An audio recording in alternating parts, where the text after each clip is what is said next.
2025 წლის ზაფხულის სეზონზე ევროპაში კურკოვანი ხილის წარმოების 7%-იანი კლებაა მოსალოდნელი. ყველაზე მკვეთ ვარდნას საბერძნეთში ელოდებიან, რაც უამინდობისგან გამოწვეულმა ზარალმა განაპირობა. მოსავლის შემცირებას ელოდებიან ესპანეთშიც. ევროფიჩზე წარმოდგენილი მონაცემების თანახმად ამჟამად ევროპა თავის წარმოების პოტენციალს სრულად ვერ იყენებს და 2025 წელს კურკოვანი ხილის მოსავალი 3,2 მილიონ ტონას შეადგენს, რაც 2024 წლის მოსავალზე 7%-ით ნაკლები, ხოლო 2019-23 წლების საშუალო მაჩვენებელზე 2%-ით მეტია. როგორც უკვე აღნიშნეთ, უამინდობამ განსაკუთრებულად საბერძნეთი დააზარალა. მიმდინარე წელს ატმისა და ნექტარინის წარმოება სავარაუდოდ 607,000 ტონას შეადგენს, რაც გასულ წელთან შედარებით 21%-ით ნაკლებია, თუმცა 19-23 წლების საშუალო მაჩვენებელთან მიმართებით 17%-ით მეტია. 2021-2023 წლების სამი ყველაზე სუსტი სეზონის შემდეგ საბერძნეთში ამ კონკრეტული ხილის წარმოება ნორმალურ დონეს 2024 წელს დაუბრუნდა, თუმცა წლევანდელი სეზონის დასაწყისში ყვავილობის პერიოდში დაწყებულმა ყინვებმა ზიანი როგორც ატამს და ნექტარინს, ისე ქლიავს და ალუბალსაც მიაყენა.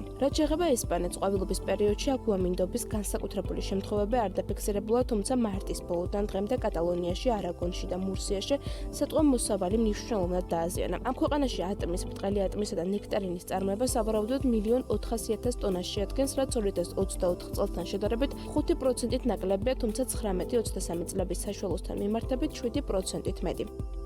4 სახეობის კურკოვან ხილზე 4-დან 7%-მდე კლებაა მოსალოდნელი, თუმცა რეგიონების მიხედვით პროგნოზი განსხვავებულია. გადავინაცვლოთ იტალიაში. მიმდინარე წელს იტალიის წარმოება სტაბილურად 2024 წლის დონეზე შენარჩუნდა, მიმდინარე პროგნოზით მოსავალი 921,346 ტონას მიაღწევს. ცენტრალურ და ჩრდილოეთ რეგიონებში კი მცირე კლებაა მოსალოდნელი, რასაც საერთო ჯამში სამხრეთში დაფიქსირებული ზრდა დააკომპენსირებს.